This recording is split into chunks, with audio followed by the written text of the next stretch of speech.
the volcano erupted in the most luscious, most beautiful, radiant colors that the human eye has ever seen. Hi, I'm Antia Boyd. And I'm Brody Boyd. And for the last 20 plus years combined, we have helped thousands of single women all over the world to attract the right partner for them and create this power couple relationship that we will be talking about in depth today. Yeah, and we also work with single men as well and couples occasionally, but really what we're helping you today is to realize that you can be like this volcano that she was earlier in your relationships and shine brightly, be who you really are, and how this is one of the best secrets to actually having a happy, loving, long-term relationship, like we've helped so many singles to find and couples to create, and what we're going to be covering today. So who here wants to be a volcano in their own relationship, in their own version of a volcano? Oh, come on, I know all of you. Yeah, that's pretty much everybody. I'm also curious too, who here in the room is single? Let's get our hands up. Okay, cool. And so I assume everyone else is in a relationship, maybe or a in trifecta? The beginning stages of that, yeah.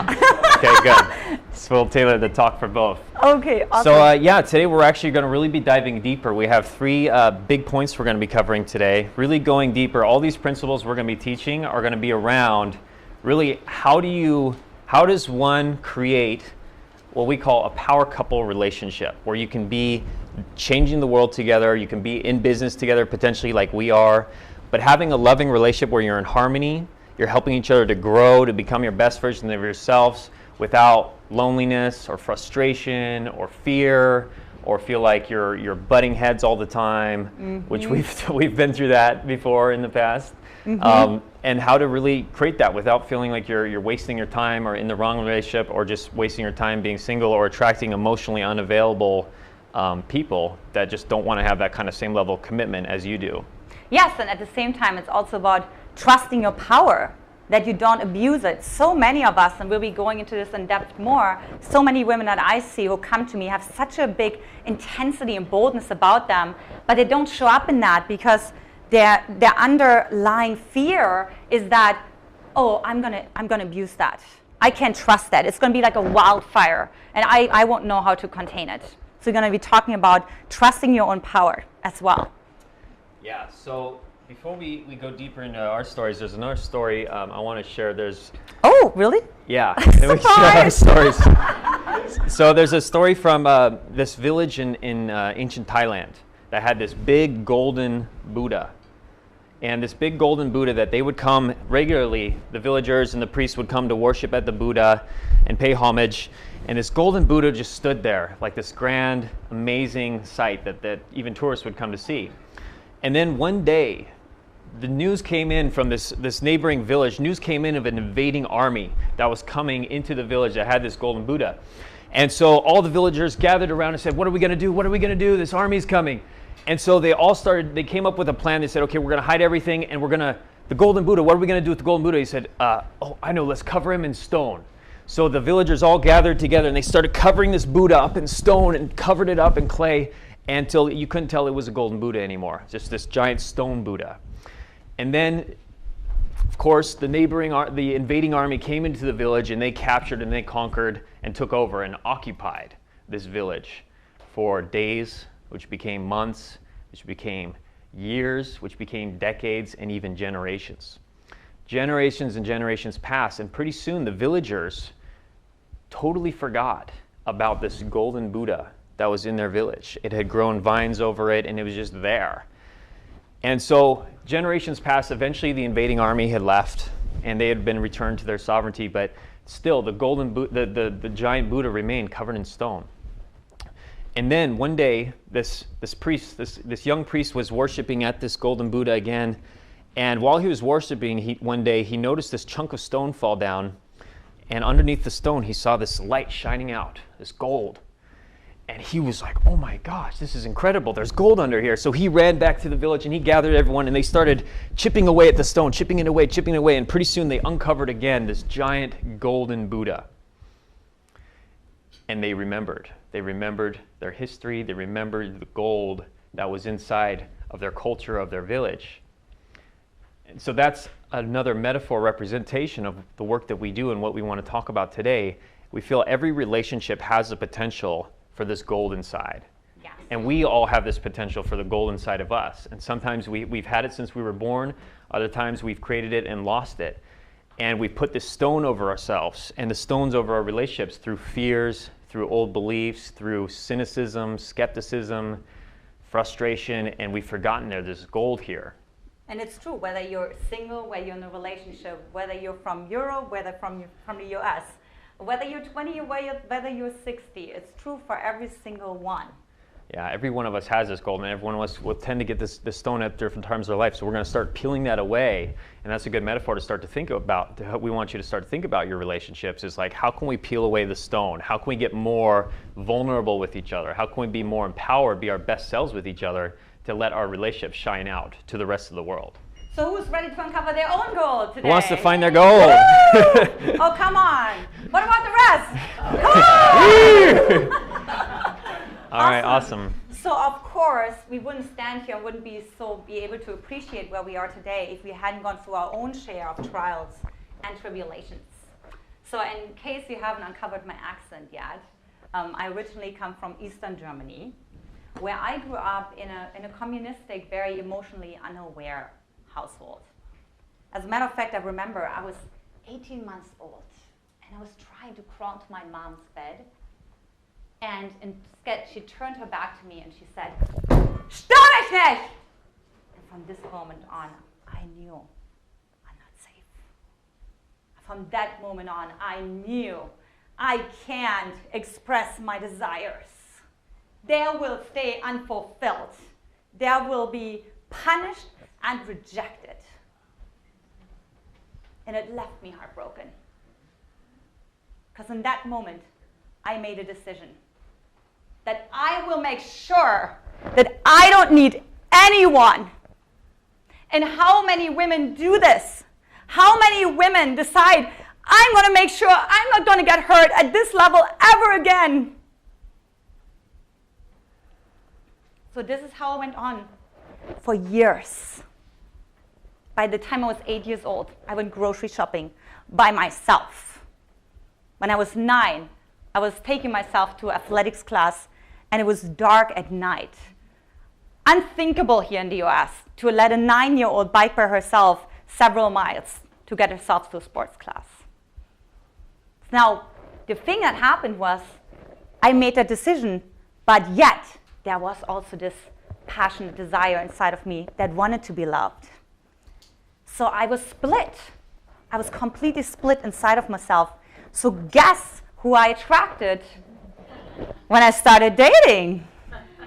Yeah, isn't it interesting? We live in a mirroring universe, right?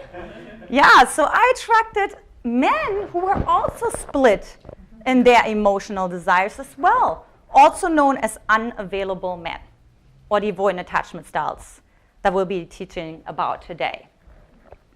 And so what happened was, I got this always wanted, never expected miracle promise, okay, because the promises are always big with unavailable men, right?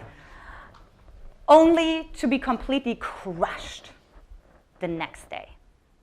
I remember there were so many moments where I would turn off my cell phone at night because I was anxiety driven. I checked my display so many times. Has he called me? Has he texted me? And then I would wake up at 5 in the morning and I would turn my phone back on to find out he hasn't. And what came in was shame. Shame that I hope he doesn't find out how emotionally invested I already was.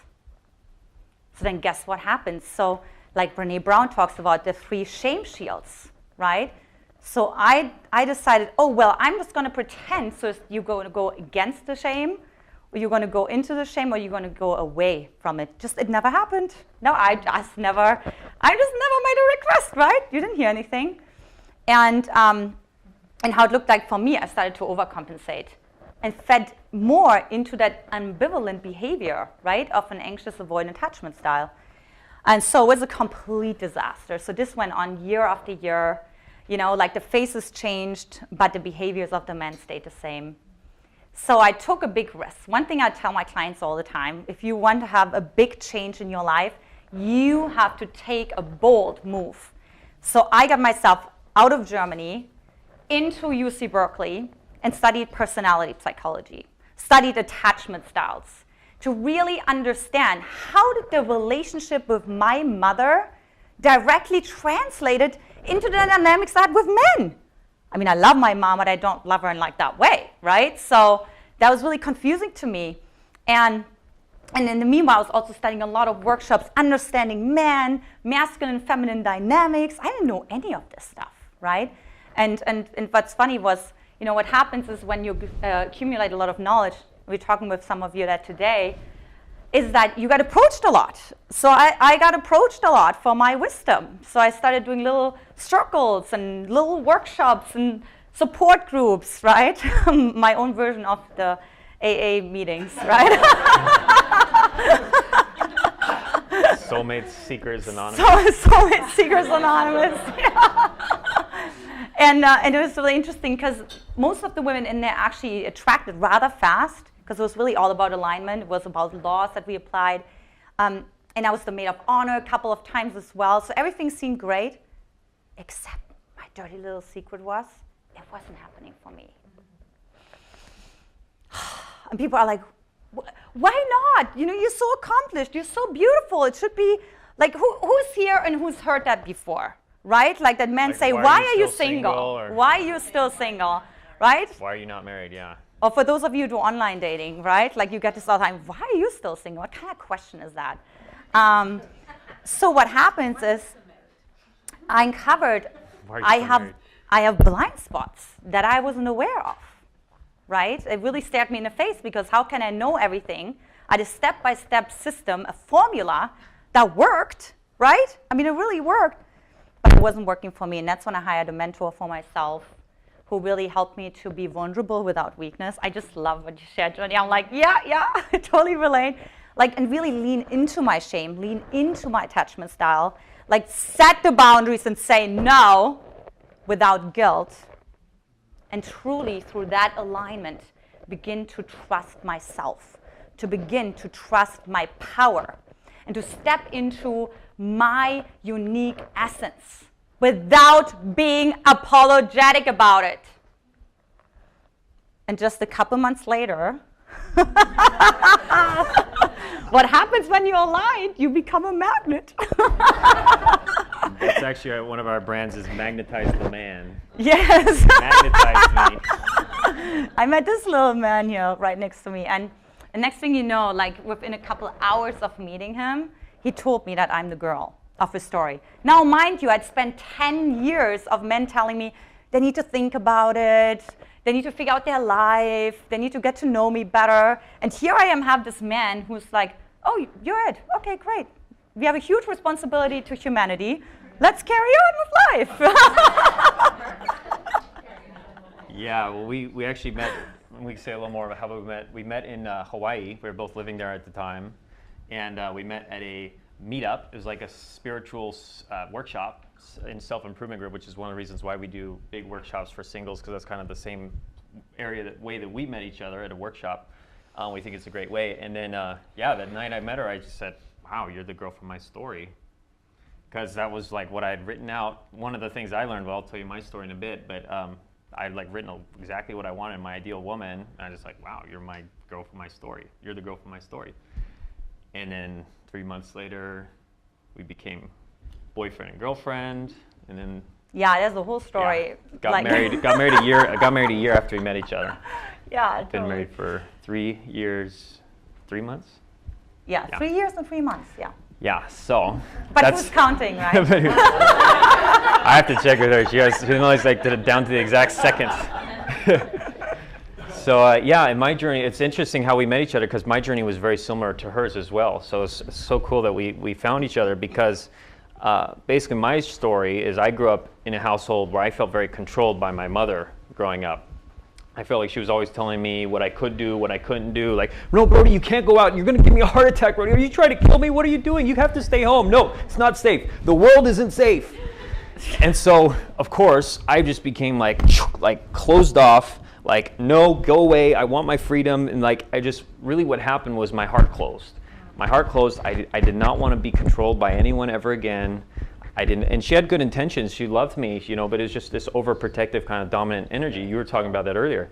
And she did the same thing to my dad as well, which really frustrated me growing up because I felt frustrated about it. I didn't feel like I had a great positive masculine role model growing up. But the challenge was my heart closed off. And so I became, like what she said, I was basically an emotionally unavailable man.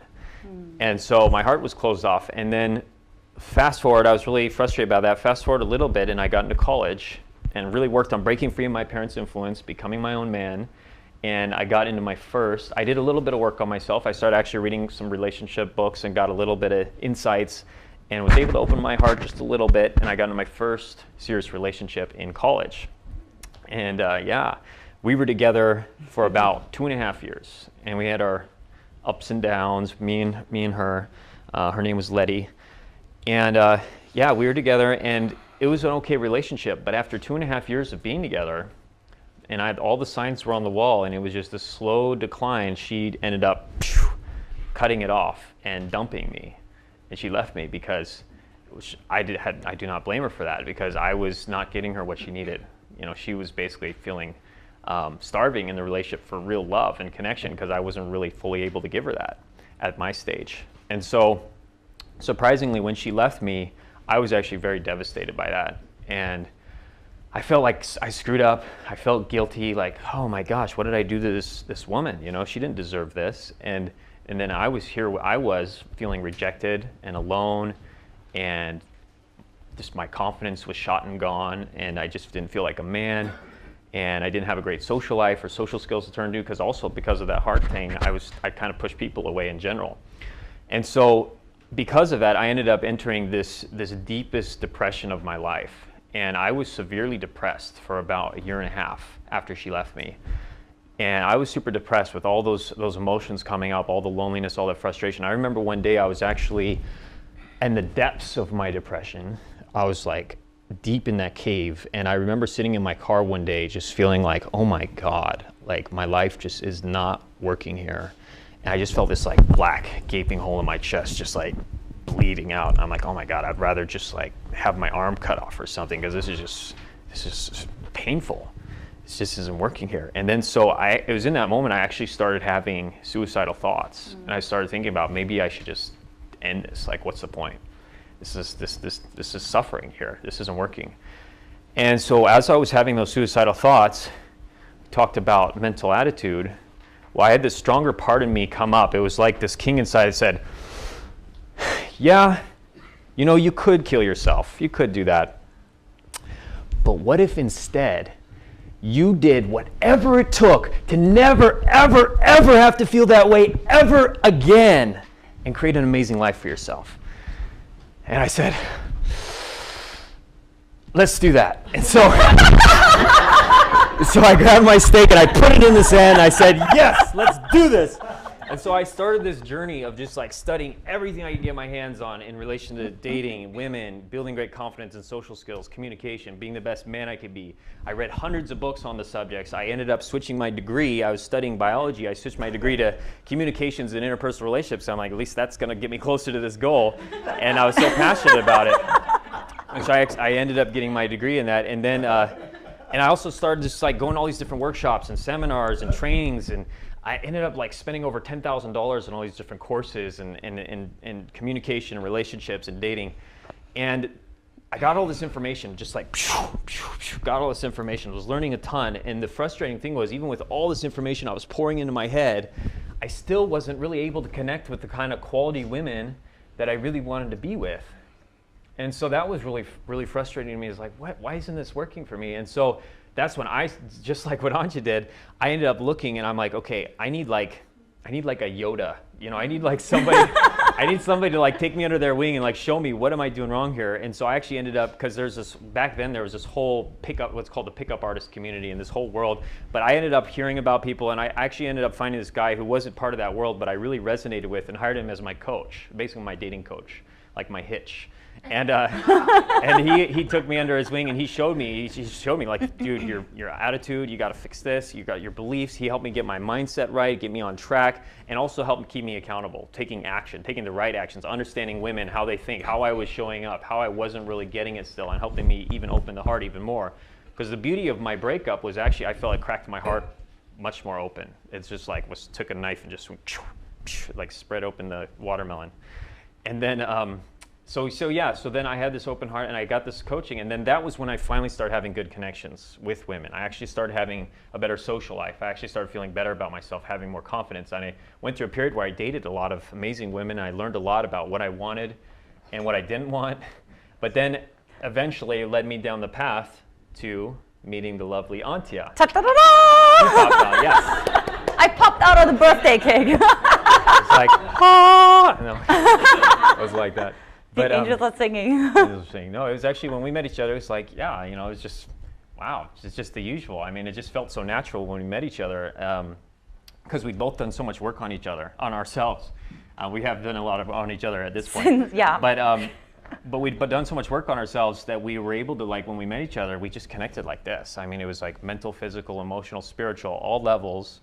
And we were able to sustain that because of the work we did as well, where before, my old patterns would have kind of pushed her at a distance and be like, okay, let's not get too close though. I want my freedom. I don't want to be controlled. That's the most important thing. But I had been able to move past that.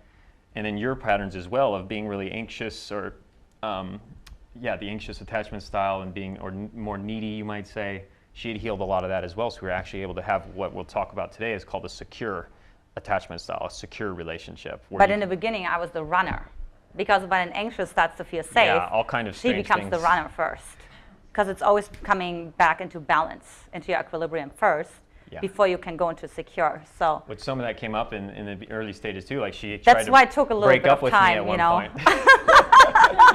This is very interesting. She told me at the beginning, she's like, I have a rule. It's like not a rule, but every three. I can only date a man for 3 weeks, and then it doesn't last, or something like that. Yeah.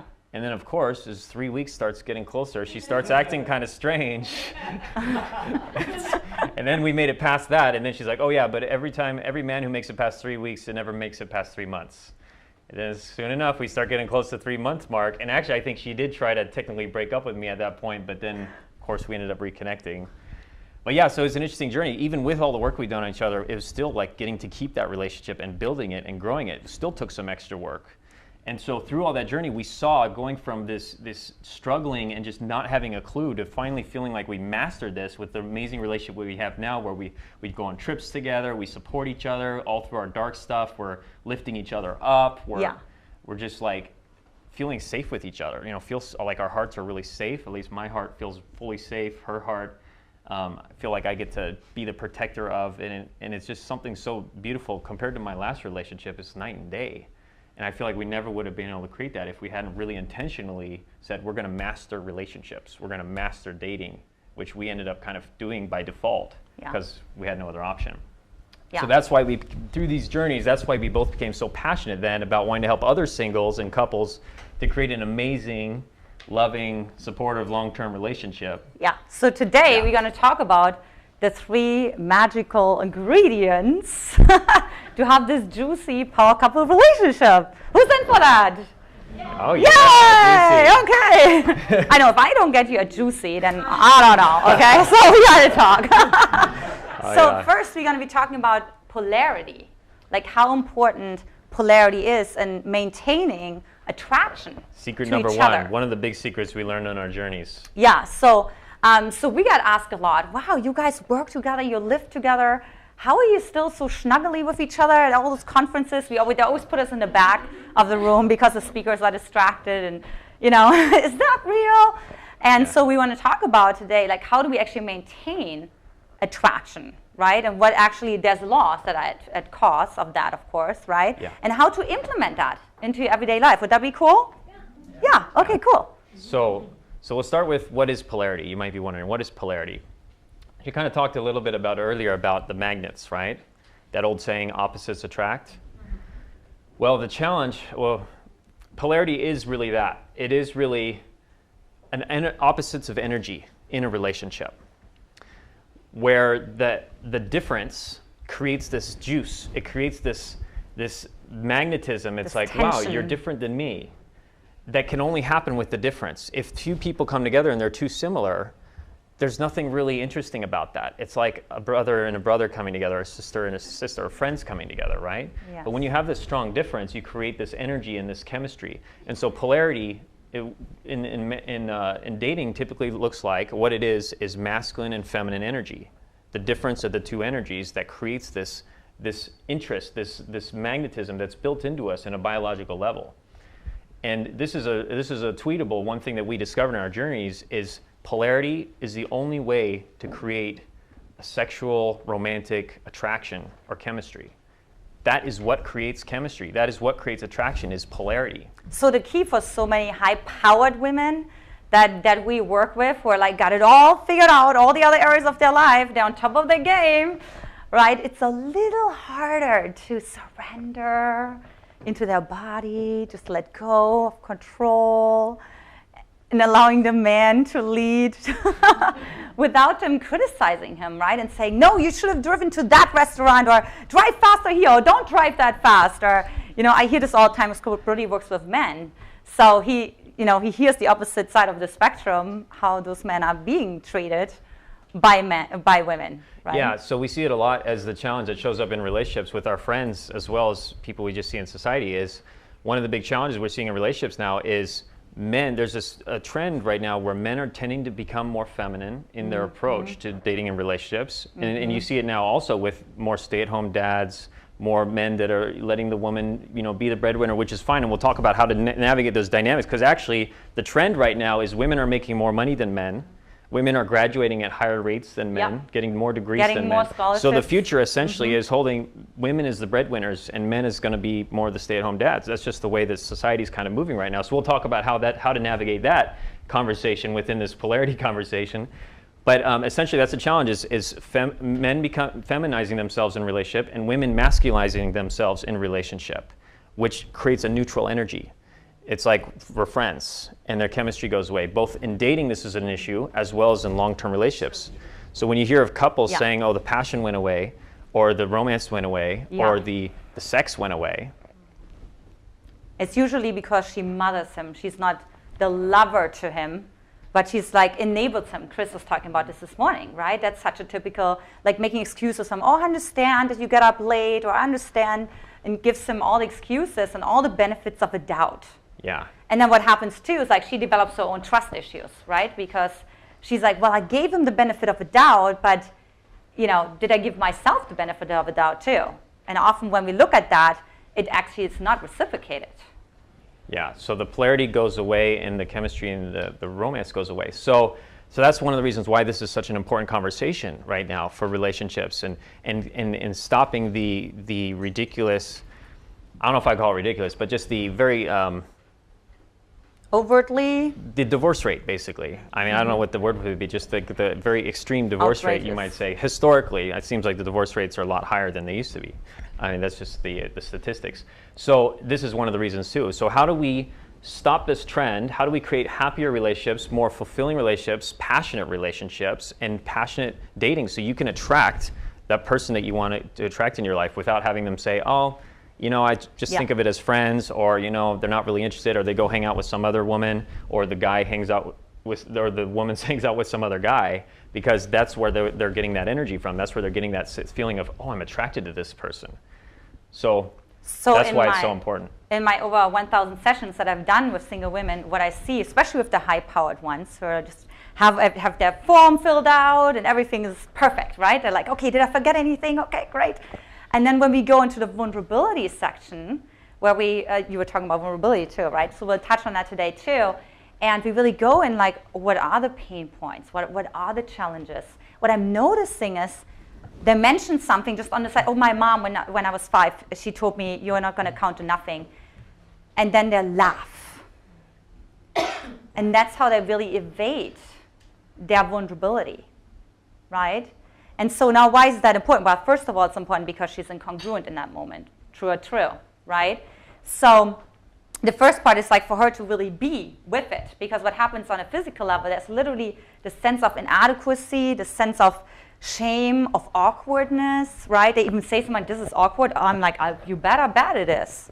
Because they're used to when they tell somebody, oh, this is awkward, and everybody's like, oh, no, it's not. I just enable you. I just mother you. And I say, no, let's look at this. We have no more time for this, right? We really got to look it in the eye. We got to look the monster in the eye. Tony Robbins always says you have to look at the monster as long as it's a baby. Okay? No, yeah. he says kill the monster while it's a baby. Kill the monster. Yeah. I say look at the monster as long as it's a baby. Because why? Because there's actually gift in the monster. We're going to be talking about that today. So there's two major emotions that women run away from. One is sadness and grief that I was running away from, that you might have been just like be present to when I was sharing my vulnerability story. And the other one is anger. It's fury. It's rage that they're not stepping into, right? And now, why is that? Well, part of it is because they don't trust themselves, or they maybe had an abusive father, where they're like, I'm not gonna be abusive. I'm just gonna use my power for good, but I'd rather be sad than angry. Now it's deflecting emotions. That's not the real emotion, right? So what happens is they attract men who are also not really expressing their emotion that is really present for them. And that leads to the conflict in polarity. So you're talking about how to become more feminine? Yeah, to be vulnerable. Yeah, exactly. Vulnerability, yeah. Yeah. So but that's part of it, to create the polarity. Yeah. Right? And because then what happens is if you don't do that, if you don't actually acknowledge like your anger, your rage, your fury, really your intensity, right? So many women come to me and I say, well, I can't find a man who can hold my intensity. Like if I just like let a light shimmer through of like what I'm all about, my volcano, remember in the beginning, right? They're like, well, I can't let that erupt. I mean, I can maybe see a little bit of yellow, but then they're already scared. They're already backing off. I'm like, yeah, those guys are not right for you. You attracted them because you are dimming your light. No more dimming your light, you guys. Do you want to be the volcano again? Yeah. Explode. Yeah, just really like ask yourself, where can you be bigger? Where can you be bolder, right? And just step into that, because then you know what happens is when you meet a man, you don't have that need to emasculate him anymore because you're balanced. You come from a place of compassion for yourself and for him. But because we come so much from a place of resistance, we have to project by law. We have to project it onto the person what we resist the most, onto the man usually, because that's the person that we date or that we're married to, even sometimes. Yeah. I will talk about the shadow ceremony. So as far as how to embody the masculine and feminine polarity, so that's one thing you mentioned is that one thing we see as well is this one way that polarity is killed is with the masculation. So some of you, if you don't know what that word is, it's really when a woman in a relationship basically takes the balls from the man. Is this the basic way of saying it? Snip, snip, snip. Yeah, exactly. Snip, snip. It's basically saying no. It's basically denying him his say or his masculine power. His leadership, his ability, his competence. Often, like you're incompetent. You can't make decisions. I got it. I'm the man. Basically, that's emasculation. And so that's a challenge in relationships, obviously, because over time, it's going to it kills the polarity. And then also what happens to a man over time is his self-esteem starts to go down. Because men in relationship, one of our deepest needs, and men, you can agree with me on this if you want, when a man's in a relationship with a woman, his value is essentially tied, a lot of his value is tied to how happy she is. If she's not happy, we as men, we don't really, if you're not happy, we as men, we don't really feel like we're doing our job very well.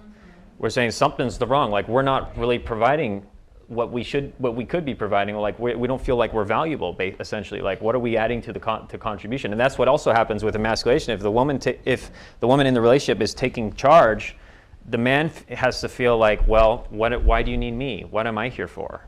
If you got everything handled, if you're so independent, if you have all the decision making, like, why do you need me? And he might not even be logically thinking this, but on a subconscious level, he's thinking, and his self-esteem drops. And eventually, that's why men will pull away, push away. They'll end up leaving or being unfaithful. God forbid that. So that's what can happen with that. So, And men, do you agree with me on that? That generally we want to make the woman we're with happy when we're in a relationship? Like that's one of our very important, that old saying, right? Happy wife, happy life. Happy wife, happy life. It's very true. There's a lot of truth to that. So let's talk about a little bit more about masculine feminine energy, and then we can talk and the about archetypes we can that talk about go with that, right? That'll be in the next. We can cover those in the interdependence part too. Okay, yeah. We can So move together. because I want to do an exercise too, I think would be great. So let's just define these two before we end this section here. What is masculinity? So masculinity is, in its essence, is really about.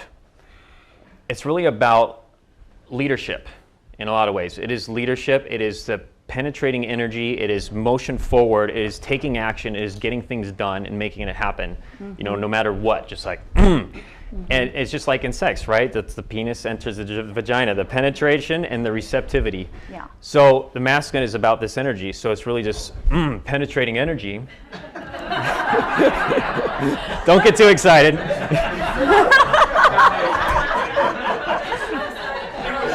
I was saying, yeah. Try to control yourself. Keep it down. Huh? That was a good metaphor. Yeah. We're not. Yeah. It's just the energy. That's just at the extreme, just right? the energy, like, right? Of course, there's a lot that goes with that. So you want to talk? And then You catch the replay. We'll catch the video. demonstrate that again. I'll send you that clip on repeat on a video. And then for the women, it's really like, you know, the shoulders down, just really being in your body, right? Just really being in your hips and just being like, ooh la la. I'm attractive. I'm sexy. Ladies, if you feel like it, do it with me. We'll tell a little more what feminine energy is, then we can do the So exercise. feminine energy is not just only being receptive, but it's really holding the energy, right? So like being pregnant with a thought. So if you imagine you go into a meeting and you go out and you have to release it right away, right? You have to like maybe tell a friend, and it's actually the ability to hold your ideas without not sharing them right away, or without laughing when you actually feel anger or sadness or grief, or joy and happiness inside of yourself, but actually just moving it through you. So that to me is really the feminine. We'll actually talk about the archetypes of feminine because they've been expressed in different ways, but that's like the most extreme of the feminine is the inner girl. Because she's just so in the moment, right? We all know like little girls just play with their hair, minding their own business. They're usually self-focused, right? They're not other-focused. Got the frilly dresses on. Yeah, the imaginary creativity is through the roof, right? So that's the femininity at its essence, that is really at its core, if you take it to the extreme. Yeah, and it's good. It's helpful with this conversation to look at the extremes, so then you can start to get it more, what that energy is like, so you can get it into balance. Because the ideal is not to become like the stereotypical 1950s macho man and housewife, but it's about embodying the energy of like the feminine energy, like, oh, there's a puddle on the ground. I'll help you. Where's my jacket? Oh, my hero. Right? So that's like the stereotypical masculine feminine, right? So the feminine energy really is, it's like about a lot of these energies, like the motherly energy, the nurturing energy, the flowing, creative, receptive, kind, gentle kind of energy. The masculine's a little more structured, more strength, more like holding the pillar of everything. And then what you've also seen with the volcano, it's the bounces. So it's actually going wild and being uncontrolled. Right, that's part of the feminine too. And that's actually where all the power comes from. That's where all the intuition and the guidance are coming from that we women all strongly have. Yeah, so to give a demo for that, what that looks like in kind of a metaphor is dancing. Dancing is a great metaphor for these masculine and feminine energies. So like, for example, in a dance, the masculine is taking that lead. And again, even if you're in a situation like we're talking about, where the woman is making more money than the man, or the man is, maybe he is slightly more effeminate, but in a relationship to create that polarity, because it's about tapping into your essence. Because there is such thing as a masculine, identified woman and a feminine identified man, but it's about what is your essence? Are you being true to your essence? Right. Are you really a masculine? Are you really masculine at your core, or are you really just a feminine woman who's trained herself to be masculine? And it's okay. It's also okay in your career. But the key is in relationships. We're talking about relationships here, to be able to have a different dynamic in your relationships than you do at work. And so it is really about this leadership energy. So it's about the man making the masculine, making some decisions, leading, guiding, holding the space, holding the direction, and doing the dance of relationships, the dance of intimacy, where the feminine can follow. The feminine can follow, and she can twirl, and the masculine's holding space for that, Whee! And leading and guiding, and then doing a dip. Surprise! So that's an example of what that looks like in relationships, the dance of intimacy, the dance of relationships, what that can look like for a woman, identifying like, what does it feel like to follow? What does it feel like to be receptive, to allow the man to pay for the meal, or to allow the man to decide, make the final decision where you guys are going to eat, just to give him that gift so you can actually allow him and receive that. Now the masculine, for us, for the masculine identified men, it's about, making some more decisions, or taking her some guidance, or leading it when she's getting upset, leading it in a way where you can calm her, leading it to a resolution. Yes. When I erupt, we're going to be really transparent. We're actually going to talk about our shadow ceremony. So I have a lot of fire inside of me, if you will, a lot of lava. And what I so love about Brody is he's not backing off. He's not like, oh, she got upset, or she got freaked out. But he's like, okay, great. What else is there? What else is there? Bring a girlfriend. And it's like the opposite of enabling, right? It's actually like and then I get to look at, okay, so what does that remind you of? And we're coaches, so I'm like, oh. Or here's a great question for the men. What are you really angry about? Which makes her even more angry. Or what's really going on? That could be a great question. So we actually want everyone to kind of practice this for a minute. So let's start with the men. Let's have the men in the room go ahead and stand up. We're just going to practice some of these energies, just to retouch with it. So again, the masculine energy is really like this warrior energy. So men in the room, yes, exactly. Yeah, all right. So Asha, get ready. This is going to be it's happy birthday. This is happy birthday for you. So men in the room, what we're going to do is we're going to feel that wild man. Feel the me Tarzan. Eugene kind of energy. And in a moment, we're going to do this energy. And women, when the men do this, I want you just to notice what this energy feels like. So men, go ahead and just kind of do this for a second. Let's actually practice. Meet Tarzan! Eugene! And then we're going to go ahead and do that move I did earlier. We're going to go, ow! Like this. So, ow! One more time. Ow! Oh, nice! Yeah, without punching anybody.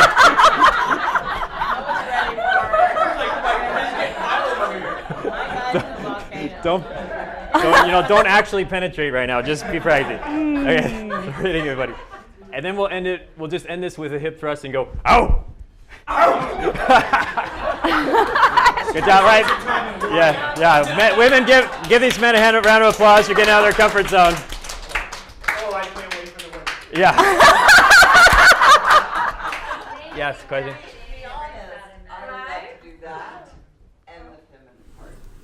Okay, interesting. Well, yeah, that's a good point, actually.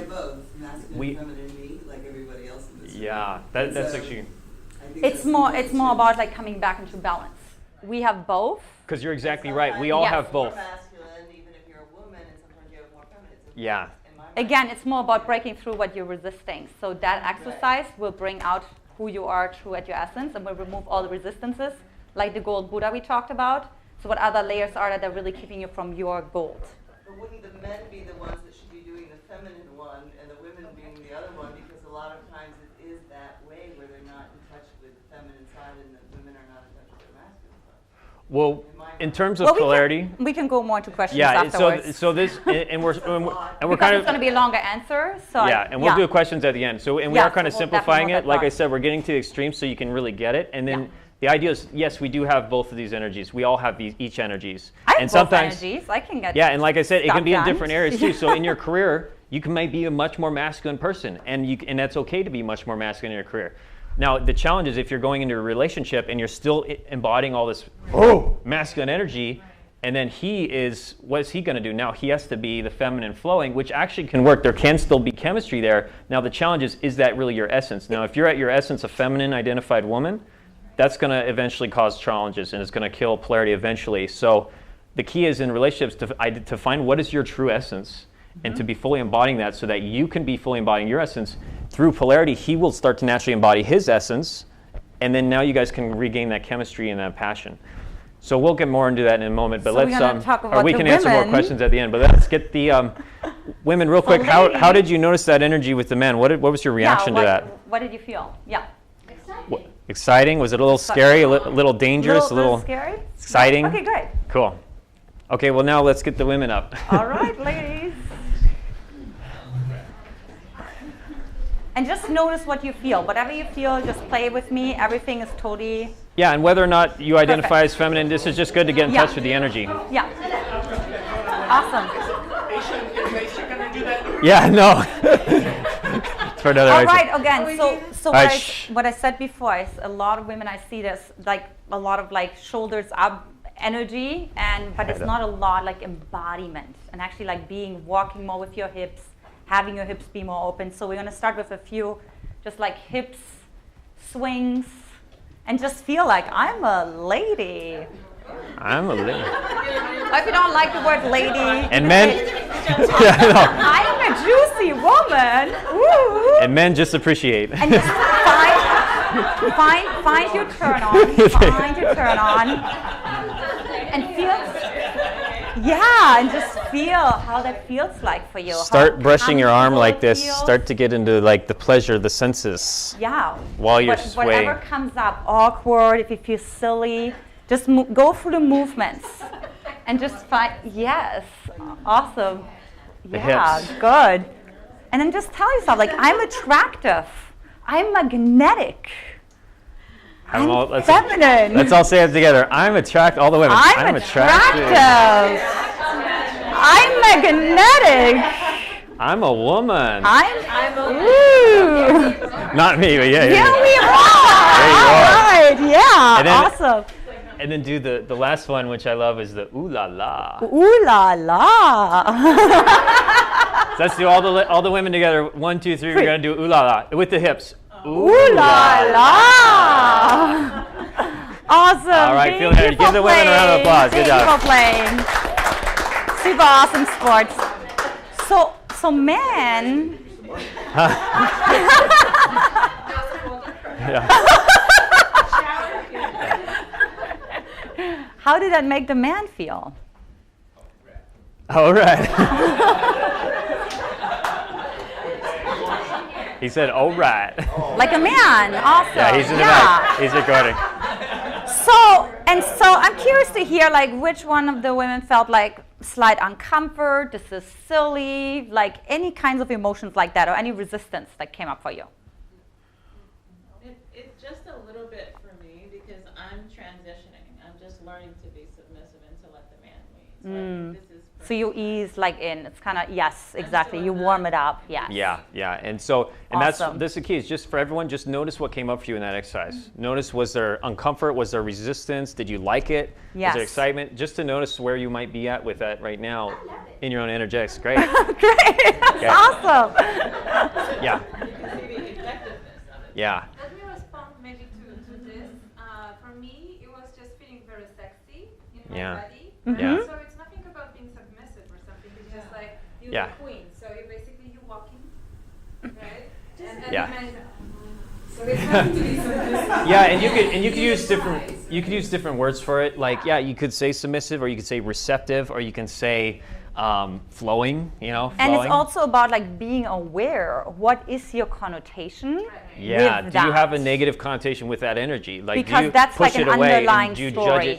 judge it within yourself? Yeah. There's a reason for that. So yeah. And Yeah, same of with course men. there's. And same with men there's. too. Yeah. Like, do you have stuff coming up? Do you judge that part of yourself as well? The part that wants to take initiative or to be slightly more dominant, you might say, or just like, leading the dance, or do you want to just flow and go with it? So just to notice the energies. We're just playing with it right now. Yeah. But I think it's interesting to note, though, that you asked both of us, men and women, to stand up, and we all just met today.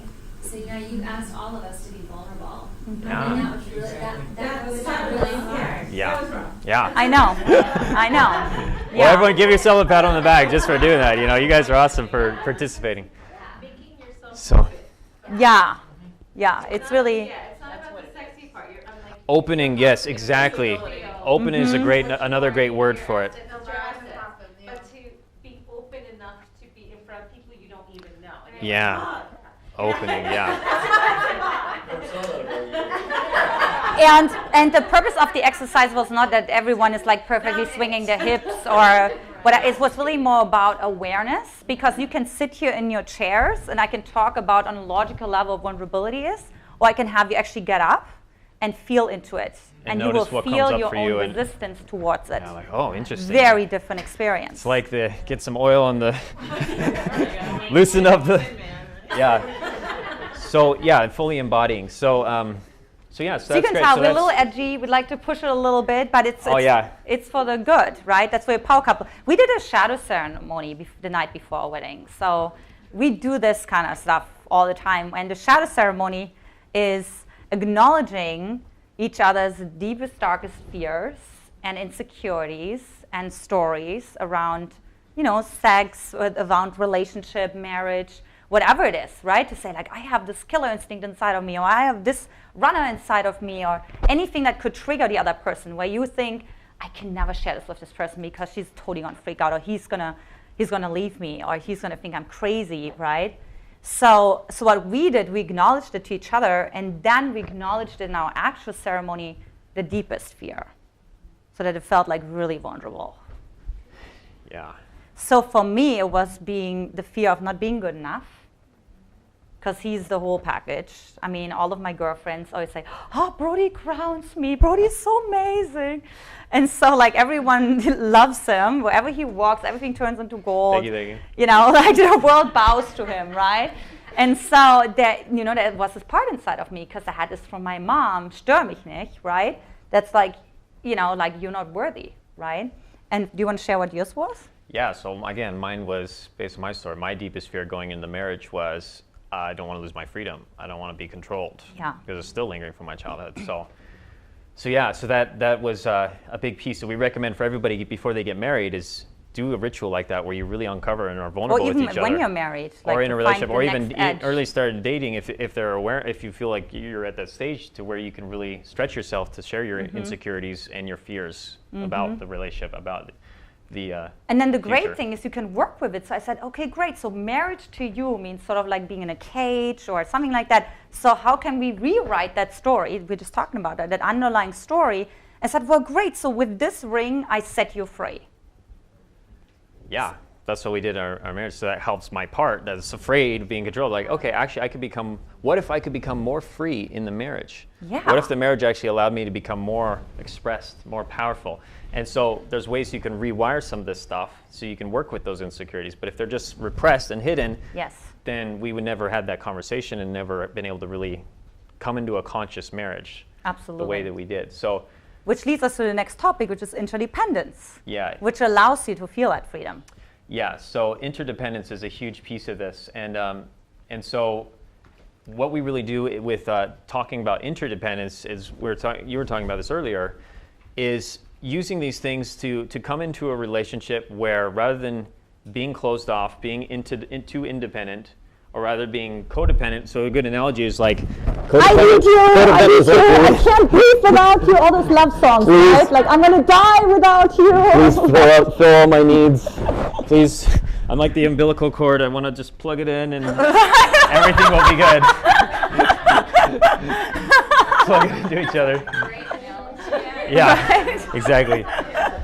And then independence is just, like, well, do my own thing, you do your thing, I do my thing, maybe we'll see each other occasionally, hey. Hi, how's it going? But interdependence is really where you can stand next to each other, you're not leaning on each other, you can stand next to each other on the same team, maybe even holding hands, right. You can do that. And you look together into the same direction. So you're looking together into the future. But you don't need to look at each other. You like that? 24/7. Thank you. Right?